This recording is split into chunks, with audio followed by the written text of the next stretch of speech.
Our guests this morning, the members of the Empire Brass Quintet, Rolf Smedvig, Charles A. Lewis, Jr., trumpets, David Ohanian, French horn, Mark Lawrence, trombone, and J. Samuel Palafian, tuba. We have some music of Robert Schumann coming up. Some songs beginning with the number one hit tune of 1853. Made the top of the charts, and Billboard was right up there on the hit parade. From four duets of Opus 34. It's a piece called Family Portrait, Familiengemalte.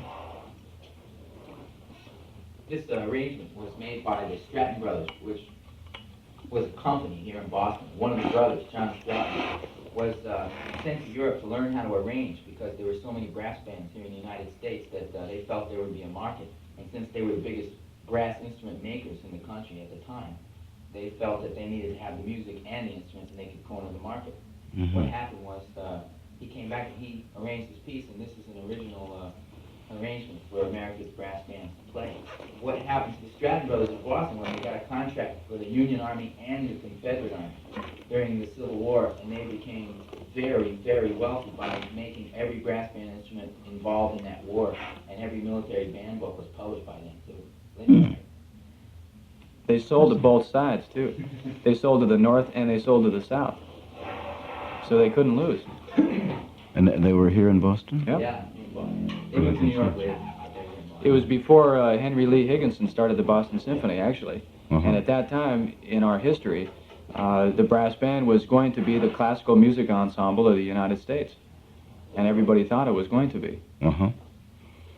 Thank Well, God it didn't survive. No. It just about was at that time. Yeah, it was, that's right. Okay.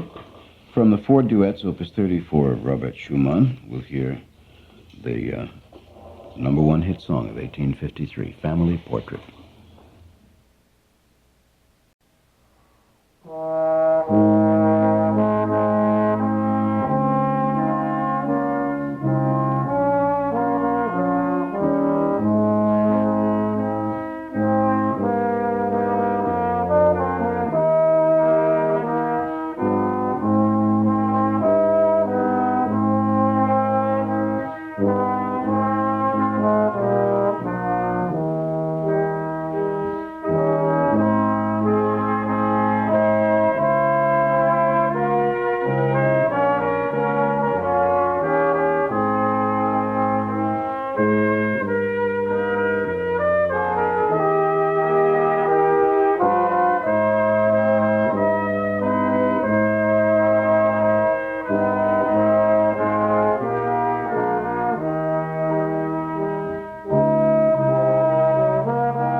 Talk about blatant out-and-out schmaltz. Do you notice the similarity between that and the Lost Chord?